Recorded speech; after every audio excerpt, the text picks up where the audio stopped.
नमस्कार। मेरे चैनल में आप सभी का स्वागत है। मैं डॉक्टर अंजू ओझा आज आपको राजस्थान में जनसंख्या घनत्व को प्रभावित करने वाले कारकों के बारे में बताने जा रही हूँ। तो किसी भी क्षेत्र का आर्थिक विकास उस क्षेत्र के मानव संसाधन पर आश्रित होता है।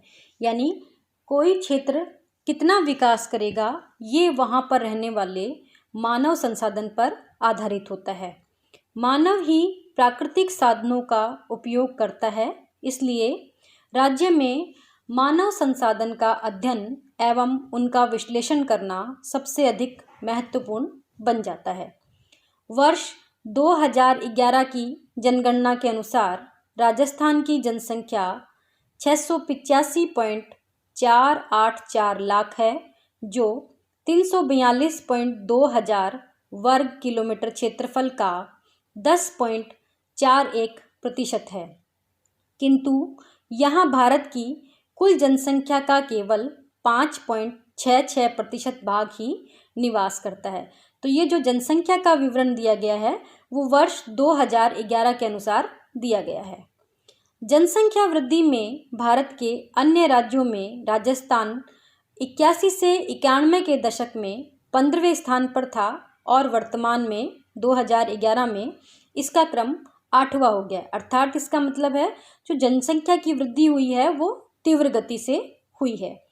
जनसंख्या का आकार और क्षेत्रफल जिस पर यह वितरित है जनसांख्यिकी की अध्ययन के लिए महत्वपूर्ण कारक है, क्योंकि ये मनुष्यों के जीवन स्तर को प्रभावित करते हैं।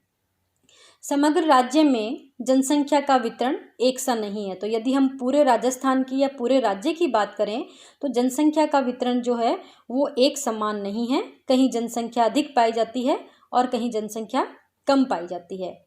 राज्य में जनसंख्या का औसत घनत्व 200 व्यक्ति प्रति वर्ग किलोमीटर घनत्व के संदर्भ में देश में 24वें स्थान पर है। यानी यहाँ का जो औसत घनत्व है वो 200 व्यक्ति प्रति वर्ग किलोमीटर है और घनत्व के संदर्भ में इंडिया में राजस्थान का जो स्थान है वो 24वें स्थान पर है। राजस्थान में जनसंख्या पूर्व से पश्चिम की ओर कम होती जाती है तथा पश्चिमी शुष्क प्रदेश से उत्तर की तरफ बीकानेर तक कम होती जाती है। तो जब हम राजस्थान में पूर्व से पश्चिम की ओर जाते हैं तो वर्षा की मात्रा भी घटती जाती है और जनसंख्या की जो वृद्धि है या जो घनत्व है वो भी कम होता जाता है। गंगानगर व हनुमानगढ़ में अगर सिंचाई की सुविधाएं उपलब्ध न होती तो यह प्रवृत्ति गंगानगर व हनुमानगढ़ जिलों पर भी लागू होती। ये जो प्रवृत्ति हम जो देख रहे हैं पूर्व से पश्चिम की ओर जो जनसंख्या कम हो रही है, यदि गंगानगर और हनुमानगढ़ में सिंचाई की सुविधा ना होती तो यही प्रवृत्ति गंगानगर तथा हनुमानगढ़ में भी पाई जाती। जनसंख्या घनत्व कई कारणों का परिणाम होता है। इनमें प्राकृतिक, सामाजिक, कृषि और ऐतिहासिक आदि कारकों को शामिल किया जा सकता है। इन सभी में प्राकृतिक कारक सबसे अधिक महत्वपूर्ण होते हैं। राज्य में जनसंख्या के केंद्र की अवस्थिति प्राय उपजाऊ भूमियों के चारों ओर दिखाई देती है। सामान्यतः प्रदेश के अत्यधिक उपजाऊ भूभाग पर जनसंख्या का घनत्व सघन बसे होने के कारण अधिक होता है। तो हम देख रहे हैं कि जो उपजाऊ भूमि होती है उसके चारों तरफ या जो मैदानी क्षेत्र है वहाँ पर जनसंख्या जो है अधिक पाई जाती है या सघन रूप से बसी हुई होती है। यहाँ आप इस स्लाइड पे देख रहे हैं राजस्थान की जनसंख्या के बारे में दर्शाया गया है पाई डायग्राम के द्वारा। अब हम बात कर रहे हैं जनसंख्या के घनत्व को प्रभावित करने वाले कारकों के बारे में कि जनसंख्या के घनत्व को कौन कौन से कारक जो हैं वो प्रभावित करते हैं। उसमें है उच्चावचन, वर्षा, परिवहन के साधन, खनन एवं खनिज, उद्योग, पर्यटन एवं धार्मिक स्थल। तो ये जो कुछ कारक हैं वो जनसंख्या के घनत्व को प्रभावित करते हैं। अब हम बात कर रहे हैं उच्चावचन के बारे में। राज्य में जनसंख्या के वितरण और घनत्व के निर्धारण में भू आकृतियों की महत्वपूर्ण भूमिका होती है। जनसंख्या के बड़े बड़े केंद्र मैदानी भूभागों में, जहाँ जल की आपूर्ति अच्छी होती है, पाए जाते हैं। तो जो अधिक जनसंख्या निवास करती है वो मैदानी भागों में निवास करती है। उसका कारण ये होता है कि वहाँ पर जल की आपूर्ति अच्छी होती है और कृषि का विकास भी अधिक होता है। जल की पर्याप्त आपूर्ति, उपजाऊ मिट्टी और खाद्यान्नों का उत्पादन मुख्य उत्तरदायी होता है। तो किसी भी क्षेत्र में जनसंख्या का निवास करना इस बात पर निर्भर करता है कि वहाँ पर जल की आपूर्ति कैसी है, मिट्टी वहाँ की कैसी है और खाद्यान्नों का उत्पादन वहाँ किस तरह का हो रहा है। राज्य में जनसंख्या का अधिक केंद्रीकरण अरावली के पूर्व में स्थित मैदानी क्षेत्रों की नदी घाटियों में तथा अरावली के पश्चिम में लूनी बेसिन तथा उप पर्वतीय क्षेत्रों की समतल भूमियों में पाया जाता है। साधारणतया मैदानी क्षेत्रों में, विशेष रूप से ट्रांस यमुना के क्षेत्र में जनसंख्या का अधिकतम घनत्व इस तथ्य की ओर इंगित करता है कि यह क्षेत्र श्रेष्ठ खाद्यान्न उत्पादक क्षेत्र है। राज्य के दक्षिणी पूर्वी भाग में कुछ क्षेत्र सघन जनसंख्या वाले हैं। ये सभी क्षेत्र निम्न भूमियों में स्थित है, जिनमें जल की आपूर्ति, पर्याप्त मिट्टी अधिक उपजाऊ है, जिसमें गेहूं और जौ की कृषि की जाती है, तथा पश्चिमी रेतीले मैदान के अधिकांश भाग में अति शुष्क दशाएं पाई जाती है, जिसके परिणाम स्वरूप वहाँ जनसंख्या का घनत्व बहुत कम पाया जाता है। लूनी बेसिन क्षेत्र में पश्चिमी क्षेत्र की अपेक्षा अधिक जनसंख्या निवास करती है। तो यहाँ हम देख रहे हैं कि जहाँ जहाँ जनसंख्या अधिक निवास कर रही है वहाँ जल की आपूर्ति अच्छी है, खाद्यान्नों का उत्पादन अधिक है और क्षेत्र भी मैदानी है। तो वहाँ रहने के लिए मानव की उपयुक्त अनुकूल दशाएं हैं, इसलिए वहाँ पर जनसंख्या का घनत्व अधिक पाया जाता है। अब हम बात कर रहे हैं वर्षा। तो जनसंख्या के घनत्व को निर्धारण करने में वर्षा भी एक महत्वपूर्ण कारक के रूप में काम करती है। उपजाऊ मिट्टी के साथ वर्षा और धरातल, यह दोनों मिलकर जनसंख्या के घनत्व को निर्धारित करते हैं। राजस्थान में जनसंख्या का घनत्व पश्चिम से पूर्व की ओर और दक्षिण पश्चिम से उत्तर पूर्व की ओर बढ़ता है।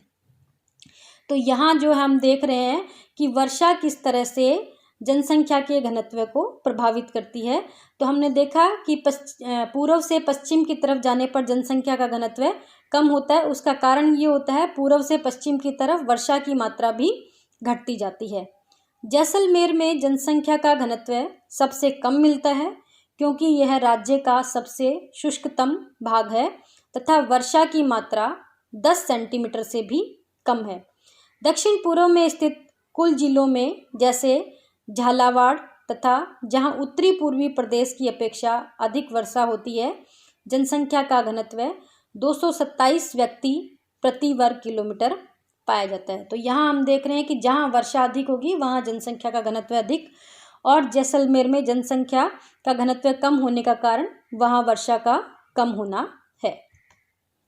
दक्षिण में अरावली के पूर्वी किनारों पर स्थित डूंगरपुर लगभग 90 सेंटीमीटर वर्षा प्राप्त करता है। साथ ही इसका धरातल पश्चिम में पहाड़ी व उबड़ खाबड़ है, फिर भी यहाँ घनत्व 368 व्यक्ति प्रति वर्ग किलोमीटर है तथा उदयपुर में जनसंख्या का घनत्व 262 व्यक्ति प्रति वर्ग किलोमीटर पाया जाता है। अब हम बात कर रहे हैं तीसरा कारक, परिवहन के साधन। जो परिवहन के साधन हैं वो भी जनसंख्या घनत्व को प्रभावित करते हैं। यदि परिवहन के साधन विकसित रूप में पाए जाते हैं तो जनसंख्या का घनत्व उस क्षेत्र में अधिक पाया जाता है। जनसंख्या के घनत्व को प्रभावित करने में परिवहन के साधनों की भी मुख्य भूमिका होती है। राष्ट्रीय राजमार्ग संख्या 8 जो राजस्थान के हृदय स्थली में से होकर गुजरती है, जनसंख्या को आकर्षित कर रही है तथा इसके आसपास जनसंख्या का घनत्व अधिक है। यानी जो NH 8 है उसके आसपास जो है वो जनसंख्या का निवास अधिक है। बहरोड, कोटपुतली, शाहपुरा, मनोहरपुर, जयपुर, बगरू, दुद्दू, मदनगंज, किशनगढ़, ब्यावर, अजमेर, नाथद्वारा, उदयपुर आदि शहरों का विकास इसी राष्ट्रीय राजमार्ग के कारण हुआ है। तो यहाँ हम देख रहे हैं शहरों का विकास भी है जो NH 8 के द्वारा हुआ है। राष्ट्रीय राजमार्ग संख्या 11 के कारण भरतपुर, महुआ, सिकंदरा, दौसा एवं जोधपुर का विकास हुआ है। तो परिवहन साधनों के कारण या सड़कों के कारण जो है कि किसी क्षेत्र का विकास होता है। दिल्ली अहमदाबाद रेलवे लाइन के कारण अलवर, भिवांडी, बांदीकुई, दौसा, जयपुर, फुलेरा, अजमेर, आबू रोड आदि का विकास संभव हुआ है तथा यहाँ जनसंख्या का घनत्व अधिक पाया जाता है। दिल्ली मुंबई रेलवे लाइन के कारण भरतपुर, सवाई माधोपुर, मानटाउन, गंगापुर, हिंडौन, श्री महावीर जी, कोटा आदि का विकास संभव हुआ है तथा यहाँ जनसंख्या का घनत्व भी इसी कारण अधिक है। अतः परिवहन के साधनों की उपलब्धि से भी जनसंख्या घनत्व में वृद्धि होती है। जयपुर और भरतपुर में जनसंख्या का घनत्व क्रमशः 598 और 503 व्यक्ति प्रति वर्ग किलोमीटर परिवहन के साधनों की सघनता के कारण ही है। तो हम यहाँ ये देख रहे हैं जहाँ परिवहन के साधन अधिक पाए जाएंगे वहाँ जनसंख्या का घनत्व अधिक पाया जाता है। अब हम बात कर रहे हैं अपने अगले कारक खनन एवं खनिज के बारे में। जिन स्थानों या क्षेत्रों में खनन कार्य होता है या खनिज उपलब्ध होते हैं वहाँ जनसंख्या का घनत्व अधिक होता है। जैसे कि नमक के कारण सांबर, डीडवाना, फलोदी, नावा, गुड्डा साल्ट, मिठड़ी, पंचभद्रा तथा मार्बल के कारण मकराना, बलुई पत्थर के कारण जोधपुर, मोडक, बुधपुरा, बैरिसल, हिंडौन, करौली, मंडरायल, मासलपुर, जोधपुर और तांबे के कारण खेतड़ी, सीसा जस्ता के कारण जावर आदि स्थानों पर जनसंख्या का घनत्व अधिक पाया जाता है। तो ये जो खनिज हैं या खनन के कारण इन स्थानों का घनत्व अधिक पाया जाता है। डांग क्षेत्र सामान्यतः वीरान, आदिवासी बहुल तथा डकैतों का क्षेत्र है, किंतु जहाँ जहाँ बलुई पत्थर की पट्टियाँ, कातले, जेले आदि निकलते हैं वहाँ जनसंख्या तुलनात्मक दृष्टि से अधिक पाई जाती है। तो जहाँ खनन का कार्य होगा वहाँ पर जनसंख्या का जो घनत्व है वो अधिक पाया जाता है। यहाँ आप इस स्लाइड पे देख रहे हैं खनन एवं खनिज को दर्शाया गया है फोटो के माध्यम से। अब हम अपने अगले कारक उद्योग के बारे में बात करते हैं।